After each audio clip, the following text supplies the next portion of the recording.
إن الحمد لله نحمده ونستعينه ونستغفره ونؤمن به ونتوكل عليه ونعوذ بالله من شرور أنفسنا ومن سيئات أعمالنا من يهدي الله فلا مضل له ومن يضلل فلا هادي له وأشهد أن لا إله إلا الله وحده لا شريك له وأشهد أن محمدا عبده ورسوله يا أيها الذين آمنوا اتقوا الله حق تقاته ولا تموتن إلا وأنتم مسلمون يا أيها الناس اتقوا ربكم الذي خلقكم من نفس واحدة وخلق منها زوجها وبث منهما رجالا كثيرا ونساء واتقوا الله الذي تساءلون به والأرحام إن الله كان عليكم رقيبا يا أيها الذين آمنوا اتقوا الله وقولوا قولا سديدا يصلح لكم أعمالكم ويغفر لكم ذنوبكم ومن يطع الله ورسوله فقد فاز فوزا عظيما أما بعد فإن خير الحديث كتاب الله وخير الهدي هدي محمد صلى الله عليه وسلم وشر الأمور محدثاتها وكل محدثة بدعة وكل بدعة ضلالة وكل ضلالة في النار فأعوذ بالله السميع العليم من الشيطان الرجيم يوم نقول لجهنم هل امتلأت وتقول هل من مزيد وأزلفت الجنة للمتقين غير بعيد هذا ما توعدون لكل أواب حفيظ من خشي الرحمن بالغيب وجاء بقلب منيب ادخلوها بسلام ذلك يوم الخلود لهم ما يشاءون فيها ولدينا مزيد. وقال تعالى في مقام آخر يا أيها الذين آمنوا كتب عليكم الصيام كما كتب على الذين من قبلكم لعلكم تتقون أياما معدودات فمن كان منكم مريضا أو على سفر فعدة من أيام أخر وعلى الذين يطيقونه فدية طعام مسكين فمن تطوع خيرا فهو خير له وأن تصوموا خير لكم إن كنتم تعلمون شهر رمضان الذي أنزل فيه القرآن هدى للناس وبينات من الهدى والفرقان. محترم بزرگوں، اسلامی بھائیوں، یہ اللہ رب العالمین کا فضل و کرم ہے کہ اس نے زندگی میں ایک بار پھر ہم کو رمضان کا یہ مبارک مہینہ نصیب فرمایا۔ شہر کے جو حالات ہیں، اگرچہ ہم کو رمضان کا وہ ماحول اور رمضان کی وہ رونق نہیں مل رہی ہے، لیکن اس کے باوجود رمضان کے جو فضائل ہیں، رمضان کی جو برکتیں اللہ رب العالمین نے رکھی ہیں، وہ اپنی جگہ پر مسلم ہیں۔ اللہ رب العالمین ہم کو رمضان کی برکتوں سے، رمضان کے فضائل سے اور رمضان کے جو فیوض ہیں ان سے بھرپور فائدہ اٹھانے کی توفیق عطا فرمائے۔ رمضان کا یہ مبارک مہینہ جس میں اللہ رب العالمین نے جو ہمارے اوپر واجب کیے ہیں، جو اعمال واجب کیے ہیں، جن چیزوں کو اختیار کرنے کا حکم دیا ہے ان کو سمجھنے کی ضرورت ہے۔ رمضان کا مہینہ ہم کو جو بنیادی پیغام دیتا ہے، جن چیزوں کے دائرے میں رب کائنات نے اس مبارک مہینے کو گھیر رکھا ہے اس کو سمجھنے کی ضرورت ہے۔ سورہ بقرہ کی جو آیت کریمہ آپ کے سامنے تلاوت کی گئی، اللہ رب العالمین نے ارشاد فرمایا، یا ایھا الذین آمنوا کتب علیکم الصیام کما کتب علی الذین من قبلکم لعلکم تتقون۔ اے ایمان والو، تم پر رمضان کے روزے ایسے ہی فرض کیے گئے جس طرح سے تم سے پہلے امتوں پر فرض کیے گئے تھے۔ اس کا مقصد کیا ہے؟ اس کا مقصد یہی ہے کہ اس روزے کے نتیجے میں تمہارے اندر تقوی اور پرہیزگاری پیدا ہو جائے۔ یہ تقوی اور پرہیزگاری کیا چیز ہے؟ اللہ کے رسول صلی اللہ علیہ وسلم کی تعلیمات کی روشنی میں دیکھیں، جب حضرت عمر بن خطاب رضی اللہ عنہ نے ابو موسیٰ اشعری رضی اللہ عنہ سے پوچھا کہ تقوی اور پرہیزگاری کیا چیز ہے، ابو موسیٰ اشعری رضی اللہ عنہ نے ان کو مثال دے کر کے سمجھایا کہ ایک انسان کھالدار راستے سے، کھالدار جھاڑیوں کے درمیان سے اگر اس کو گزرنا ہوتا ہے تو وہ کس طرح سے گزرتا ہے؟ عمر بن خطاب رضی اللہ عنہ نے کہا کہ وہ بہت احتیاط کے ساتھ چلتا ہے، چھوٹے چھوٹے قدم بڑھاتا ہے، اپنے جسم کو سکول لیتا ہے، کپڑے کو سمیٹ لیتا ہے کہ جسم اس میں الجھ کر کے زخمی نہ ہو جائے، کپڑے اس میں الجھ کر کے پھٹ نہ جائیں۔ ابو موسیٰ اشعری رضی اللہ عنہ نے کہا کہ یہی تقوی اور پرہیزگاری ہے۔ اس دنیا کے اندر جتنے خالدار فتنے ہیں، جتنے بھی فساد ہیں، جھوٹ کا فتنہ ہے، شرکیات کا فتنہ ہے، ترک صلاۃ کا فتنہ ہے، سنت کو چھوڑنے کا فتنہ ہے، قرآن و سنت سے دوری کا فتنہ ہے، حلال و حرام کی تمیز نہ کرنے کا فتنہ ہے، اور جتنے بھی فتنے اس دنیا کے اندر پائے جاتے ہیں ان سے انسان کسی طرح سے اپنے آپ کو بچا لے، یہی تقوی اور پرہیزگاری ہے۔ بعض اسلاف نے کہا کہ خل الذنوب صغیرها وکبیرها ذاک التقی، کہ چھوٹے اور بڑے ہر قسم کے گناہوں کو چھوڑ دینا یہ تقوی اور پرہیزگاری ہے۔ یہ تقوی اور پرہیزگاری رمضان کے روزے کے نتیجے میں اگر انسان کے اندر پیدا نہیں ہوتی ہے تو رمضان کے روزے کا کوئی فائدہ نہیں ہے۔ تو رمضان کا روزہ جس کا مقصد اللہ رب العالمین نے یہ بیان فرمایا کہ اس کے نتیجے میں تم لوگ تقوی اور پرہیزگاری اختیار کر لو، یہ تقوی اور پرہیزگاری نہیں ہے کہ رمضان کا چاند دیکھ کر کے نمازیں شروع ہو جائے اور عید کا چاند دیکھتے ہی نمازیں فوت ہونے لگے، یہ تقوی اور پرہیزگاری نہیں ہے، بلکہ تقوی اور پرہیزگاری اس چیز کا نام ہے کہ انسان اس پر مداومت اختیار کرے، انسان پورے سال کے تمام ایام میں ان نیک اعمال کا اہتمام کرے، رمضان کے ایام میں ان نیک اعمال میں زیادتی کر دی جائے، ان کا اہتمام زیادہ کر دیا جائے، لیکن رمضان کے گزرتے ہی وہ سارے کے سارے نیک اعمال ہمارے زندگی سے رخصت ہو جائیں، اس کا نام تقوی اور پرہیزگاری نہیں ہے۔ اگر کسی انسان نے رمضان کے مہینے میں نمازوں کی پابندی شروع کی ہے، روزوں کا اہتمام کیا ہے، صدقات و خیرات کا اہتمام کیا ہے، تلاوت قرآن کا اہتمام کیا ہے، لیکن رمضان کے گزرنے کے ساتھ ہی وہ تارک صلاۃ بن جائے، نمازوں کو چھوڑنے لگے، تو ایسے شخص کے بارے میں یقینی طور پر یہ فیصلہ کیا جا سکتا ہے کہ اس کی رمضان کی عبادت قبول نہیں ہوئی، اس کی رمضان کی نمازیں قبول نہیں ہوئی، کیونکہ اس کے اندر اخلاص نہیں تھا۔ اگر اس کے اندر اخلاص ہوتا، اس کے دل کے اندر اخلاص ہوتا تو رمضان کی عبادات کا اثر اگلے 11 مہینوں میں بھی نظر آتا۔ ہو سکتا ہے کہ اس سے کچھ سستی ہو جاتی، ہو سکتا ہے کہ وہ کاہلی کا شکار ہو جاتا، ہو سکتا ہے کہ وہ اس سے نوافل فوت ہونے لگتی، ہو سکتا ہے کہ اس کے تلاوت قرآن میں کوئی کمی آ جاتی، لیکن فرائض و واجبات چھوٹ جائیں۔ اسی طریقے سے رمضان کے مہینے میں وہ جو کچھ اعمال صالحہ انجام دیتا تھا ان کو سرے سے ترک کر دے۔ اگر ایسا کوئی کرنے والا ہے تو ایسی صورت میں یہی کہنا چاہوں گا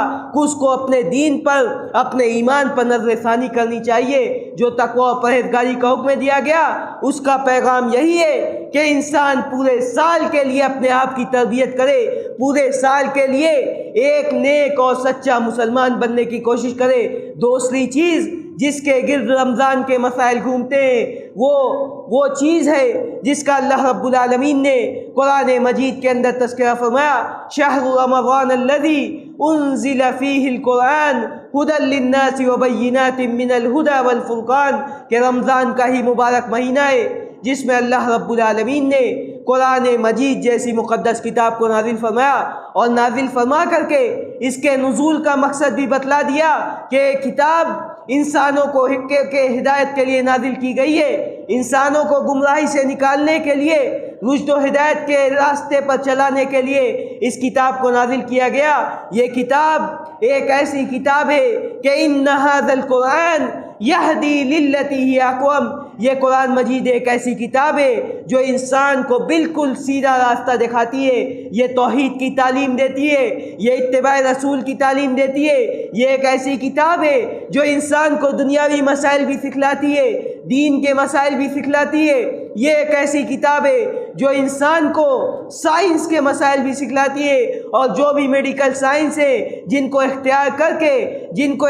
کرنے کے نتیجے میں انسان اس دنیا کے اندر فخر کے ساتھ چلتا ہے، اپنے عقل و شعور پر گھمنڈ کرتا ہے۔ اگر دیکھا جائے، تحقیق کیا جائے تو ان سارے کے سارے سائنس کی جو تحقیقات ہے، ان ساری کی ساری تحقیقات کی بنیاد اسی قرآن پر رکھی گئی ہے۔ یہ قرآن مجید جس کو اللہ رب العالمین نے رسول اکرم صلی اللہ علیہ وسلم کے پاکیزہ دل پر اسی مہینے کے اندر نازل کیا، اور پورے سال انسانی ضرورت کے پیش نظر اس کا نزول ہوتا رہا، تو یہ قرآن مجید جو کہ انسان کو بالکل سیدھا راستہ دکھلاتی ہے، انسان کو ہدایت کے راستے پر چلاتی ہے، اس قرآن مجید کے نزول کو رمضان کے اس مبارک مہینے سے جوڑا گیا۔ اس کا مقصد یہ ہے کہ رمضان کے اس مبارک مہینے میں انسان قرآن مجید پر غور کرے، قرآن کے تراجم کو پڑھے، قرآن کے معنی و مفہوم کو سمجھ کر کے اس کے مطابق اپنے زندگی کو ڈھالنے کی کوشش کرے، قرآن کی زیادہ سے زیادہ تلاوت کرے، قرآن کی روح کو اپنے دل کے اندر بسائے اور اس کے مطابق زندگی گزارے۔ یہی رمضان کا مقصد ہے اور یہی قرآن کے نزول کا مقصد ہے۔ اللہ رب العالمین ہم کو دونوں چیزوں کو کما حقہ، دونوں چیزوں کا حق ادا کرنے کی توفیق عطا فرمائے۔ یہ رمضان کے روزے یہ کیا چیز ہے؟ فقہا نے اس کی تعریف کی کہ انسان طلوع فجر سے لے کر کے غروب آفتاب تک کھانے پینے سے اور ان تمام چیزوں سے رک جائے جس سے اللہ رب العالمین نے اس کو روکنے کا حکم دیا ہے۔ صرف کھانے پینے سے رک جانا اس کا نام روزہ نہیں ہے، بلکہ روزہ اس چیز کا نام ہے کہ انسان لغویات سے، فضول کاموں سے، فضول انداز کی گفتگو سے اور اسی طریقے سے برائیوں سے، سیاہ کاریوں سے، تمام کی تمام چیزوں سے اپنے آپ کو بچائے، اس کا نام روزہ ہے۔ عام طور سے یہ دیکھا جاتا ہے کہ رمضان کے مہینے میں انسان فضولیات میں زیادہ تر اپنا وقت برباد کرتا ہے، انسان رمضان کے مہینے میں اپنے وقت کو ضائع کرتا ہے، چاہے ویڈیو گیم کے ذریعے، چاہے سوشل میڈیا کے ذریعے، اور نہ جانے کون کون سے فتنے ان میں انسان پڑھ کر کے اپنے رمضان کے ان بابرکت ایام کو، رمضان کے ان بابرکت اوقات کو انہی فضولیات میں ضائع کرتا ہے۔ اللہ رب العالمین ہم کو ان چیزوں سے بچائے۔ رمضان کے ایام، رمضان کے اوقات کتنے قیمتی ہیں، آج ہم کو اس کی اہمیت کا اندازہ نہیں ہے۔ ہمارے معاشرے میں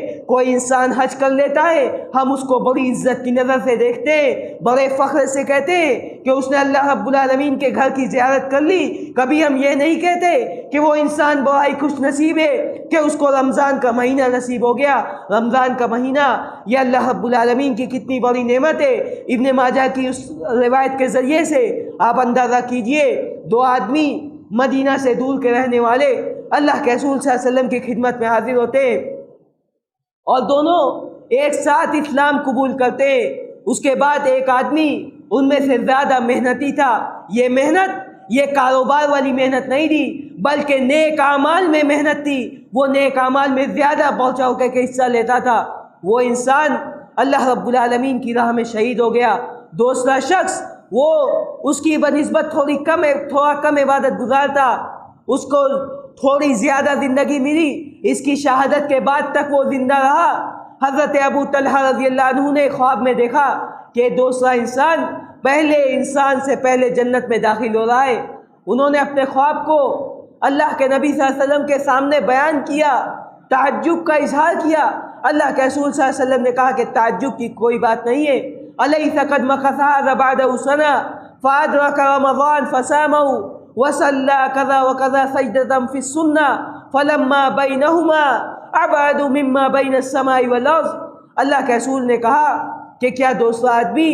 اس کے 1 سال بعد تک زندہ نہیں رہا؟ اس میں اس کو رمضان کا مہینہ نصیب ہوا، اس کے روزے رکھے، رمضان میں عبادتوں کو انجام دیا، تو اس دونوں کے درجات کے درمیان اتنا ہی فاصلہ ہوگا جتنا آسمان اور زمین کے درمیان ہے۔ یہ رمضان کا مہینہ یہ اللہ رب العالمین کی بہت بڑی نعمت ہے۔ رمضان کا یہ مہینہ جس میں اللہ رب العالمین نے روزوں کو فرض کیا، اور یہ روزہ صرف بھوک اور پیاس برداشت کرنے کا نام نہیں ہے، بلکہ ان تمام چیزوں سے انسان اپنے آپ کو دور رکھے جن چیزوں سے دور رہنے کا رب کائنات نے اس کو حکم دیا ہے۔ نہ کھائے نہ پیے، نہ بیوی کے ساتھ ہم بستری کرے، نہ فضول انداز کی گفتگو کرے، نہ لڑائی جھگڑے کرے، تمام کی تمام قسم کی برائیوں سے اپنے آپ کو بچا کر کے رکھے۔ یہی رمضان کے روزے کا مقصد اور یہی رمضان کے روزے کی تاریخ ہے، اور رمضان کے روزے کی تعریف ہے۔ رسول اکرم صلی اللہ علیہ وسلم نے فرمایا کہ بنی الاسلام علی خمس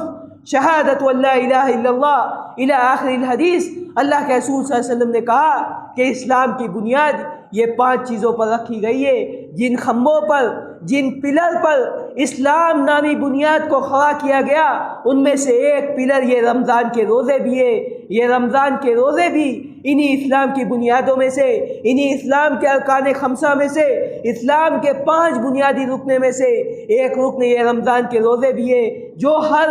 بالغ اور عاقل مسلمان پر جس کے پاس استطاعت ہے، جس کے پاس کوئی شرعی عذر نہیں ہے، اس کے لیے طلوع فجر سے لے کر کے، یعنی جب فجر کی اذان ہوتی ہے اس وقت سے لے کر کے غروب آفتاب تک، مغرب کی اذان تک، انسان اپنے آپ سے ان تمام تر چیزوں سے دور رکھے جس سے دور رہنے کا اللہ رب العالمین نے اس کو حکم دیا ہے۔ اللہ رب العالمین ہم کو ان چیزوں کی پابندی کر کے رمضان کے روزے کو برتنے کی توفیق عطا فرمائے۔ اسی طرح سے رمضان کے مہینے میں رمضان روزے کی نیت کا ایک مسئلہ ہمارے درمیان آتا ہے۔ بعض جگہوں پر اس انداز کے اوقات سیر و افطار کے کارڈ نظر آتے ہیں کہ جس میں یہ لکھا ہوتا ہے کہ بِصَوْمِ غَدٍ نَوَيْتُ مِنْ شَهْرِ رَمْضَانَ هَذَا، کہ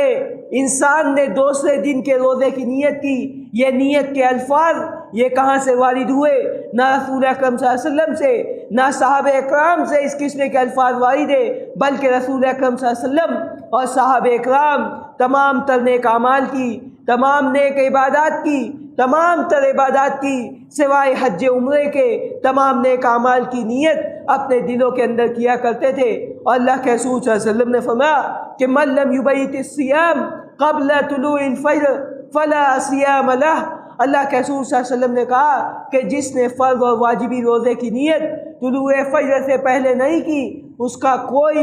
کا روزہ نہیں ہوگا۔ طلوع فجر سے پہلے، فجر کی اذان سے پہلے، رات کے کسی بھی پہر میں انسان اپنے دل کے اندر یہ ارادہ کر لے، دل کے اندر یہ بات سوچ لے کہ وہ کل روزے سے رہے گا۔ یہی روزے کی نیت ہے اور یہی روزے کی نیت کا طریقہ ہے جس کو رسول اکرم صلی اللہ علیہ وسلم اور صحابہ اکرام اختیار کرتے تھے۔ اسی طرح سے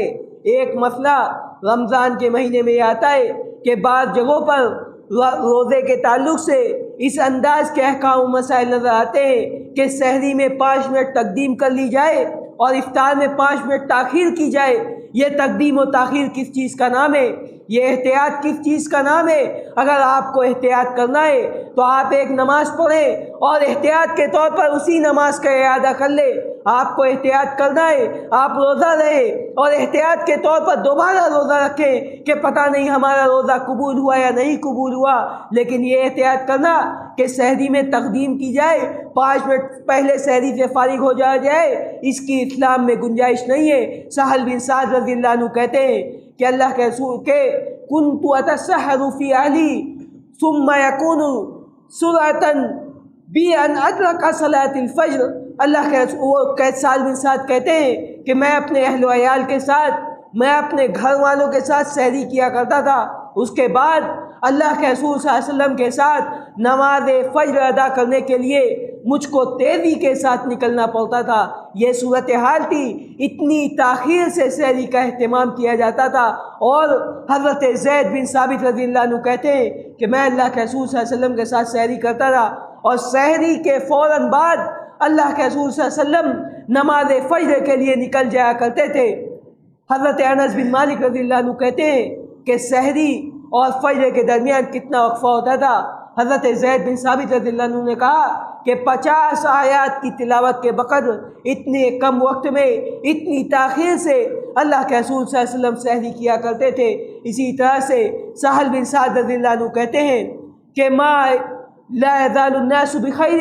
ما عجل الفطر، صحیح بخاری کی روایت ہے کہ لوگ اس وقت تک خیر اور بھلائی میں رہیں گے، خیر پر رہیں گے جب تک کہ وہ افطار میں جلدی کرتے رہے۔ جلدی کا مطلب یہ ہے کہ جیسے ہی مغرب کی اذان ہو فوراً کچھ کھا پی لیا جائے۔ احتیاط کے طور پر 3-4 منٹ رکنا اس کی اسلام میں گنجائش نہیں ہے۔ اور اسی طریقے سے اللہ کے رسول صلی اللہ علیہ وسلم نے ایک حدیث کے اندر فرمایا کہ تسحروا فإن فی السحور برکہ، کہ سحری کرو کیونکہ سحری میں اللہ رب العالمین نے برکت رکھی ہے۔ آج بہت سارے مسلمانوں کا یہ وتیرہ ہے کہ تراویح سے فراغت کے بعد ادھر ادھر گھومنا، اور اس کے بعد تاخیر سے رات کا کھانا کھانا، اور کھانا کھا کر کے سو جانا، اور اسی رات کے کھانے کو سحری شمار کر لینا۔ یہ آج بہت سارے مسلمانوں کا وتیرہ بن چکا ہے۔ یہ صورتحال کو اختیار کرنا، اس سے جہاں تاخیر سے سحری کھانے کی فضیلت ہم سے ضائع ہوتی ہے،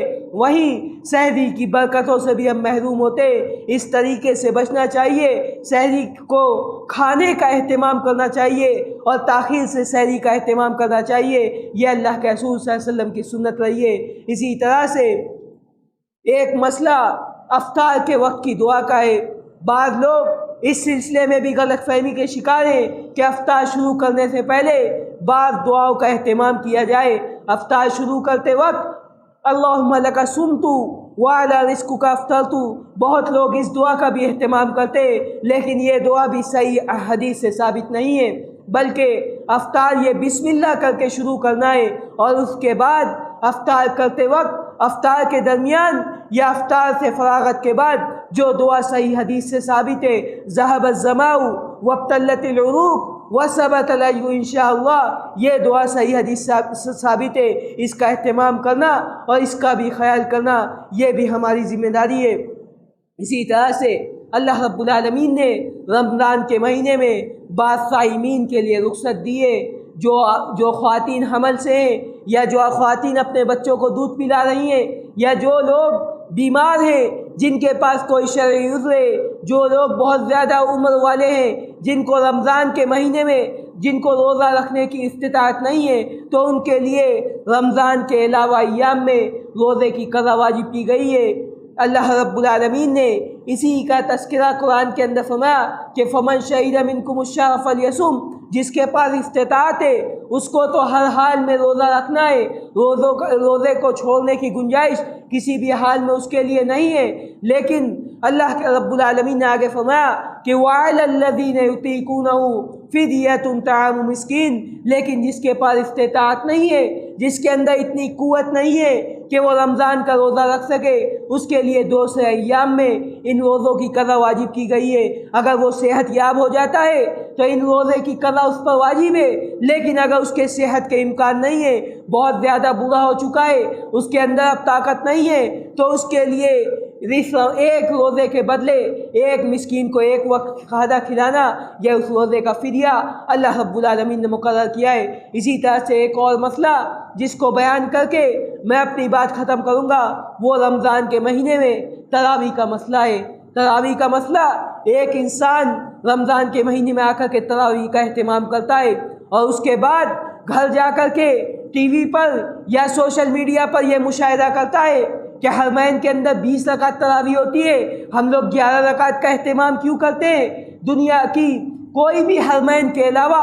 بلکہ مکہ اور مدینہ کی بھی کوئی مسجد دکھلا دی جائے جس میں 11 رکعت سے زیادہ پڑھی جاتی ہو، بلکہ حرمین میں یہ 20 رکعت یہ اللہ کے رسول صلی اللہ علیہ وسلم کے زمانے میں، نہ صحابہ اکرام کے زمانے میں، نہ تابعین کے زمانے میں ہوتی تھی، بلکہ یہ جو شروع ہوئی ہے یہ کسی مجبوری کی بنیاد پر ہے۔ اصل ہمارے لیے یہ حرمین کا عمل نہیں ہے، ہمارے لیے حجت یہ حرمین کا عمل نہیں ہے، بلکہ ہمارے لیے حجت قرآن و حدیث ہے۔ حضرت عائشہ صدیقہ رضی اللہ عنہ فرماتی ہیں کہ ما کان یزید فی رمضان ولا فی غیرہ الا 11 رکعۃ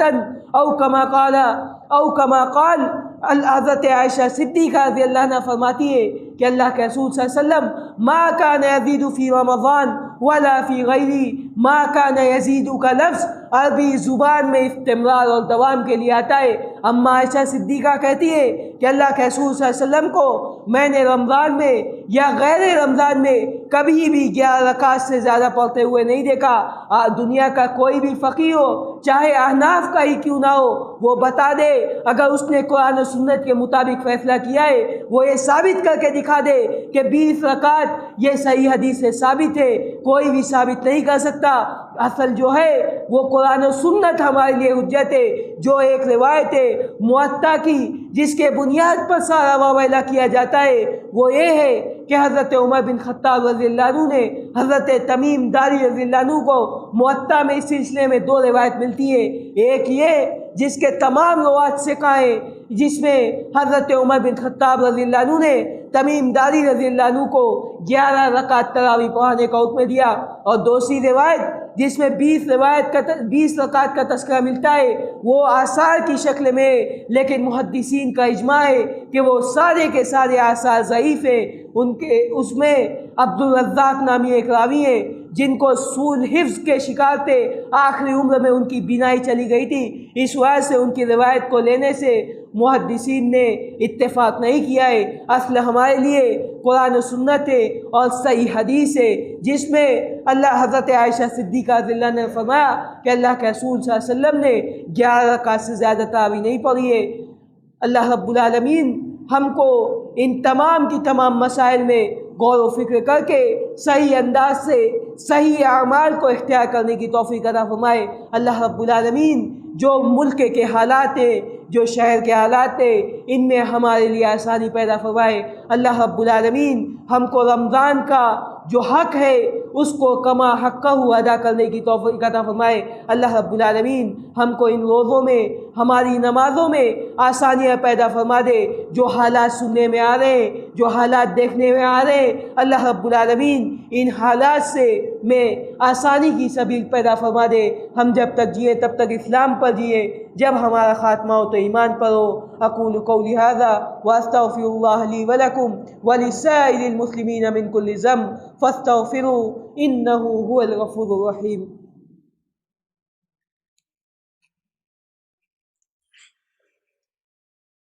الحمد للہ علی احسانی والشکر له علی توفیقی وامتنانی، اشہد ان لا الہ الا اللہ وحدہ لا شریک له تعظیما لشانہ، واشہد ان محمد عبدہ ورسولہ الداعی الی رضوانہ۔ ان اللہ وملائکتہ یصلون علی النبی یا ایھا الذین آمنوا صلوا علیہ وسلموا تسلیما۔ اللہم صل علی محمد وعلی آل محمد كما صليت على إبراهيم وعلى آل إبراهيم إنك حميد مجيد۔ اللهم بارك على محمد وعلى آل محمد كما باركت على إبراهيم وعلى آل إبراهيم إنك حميد مجيد۔ اللهم أعز الإسلام والمسلمين وأذل الشرك والمشركين ودمر أعداء الدين واحم حوزة الإسلام يا رب العالمين۔ اللهم إنا نعوذ بك من جهد البلاء ودرك الشقاء وسوء القضاء وشماتة الأعداء۔ اللهم اجعل لنا من كل هم فرجا ومن كل ضيق مخرجا ومن كل بلاء عافيا۔ اللهم إنا نعوذ بك من جهد البلاء، اللهم إنا نعوذ بك من الباس والجنون والجزام ومن سيء الأسقام۔ ربنا ظلمنا أنفسنا وإن لم تغفر لنا وترحمنا لنكونن من الخاسرين. اللهم اجعل لنا ممن يصوم رمضان إيمانا واحتسابا. اللهم اجعل لنا ممن يقوم رمضان إيمانا واحتسابا. ربنا تقبل منا إنك أنت السميع العليم وتب علينا إنك أنت التواب الرحيم. عباد الله رحمكم الله، إن الله يأمر بالعدل والإحسان وإيتاء ذي القربى وينهى عن الفحشاء والمنكر والبغي يعظكم لعلكم تذكرون. اذكروا الله يذكركم وادعوه يستجب لكم ولذكر الله أكبر والله يعلم ما تصنعون.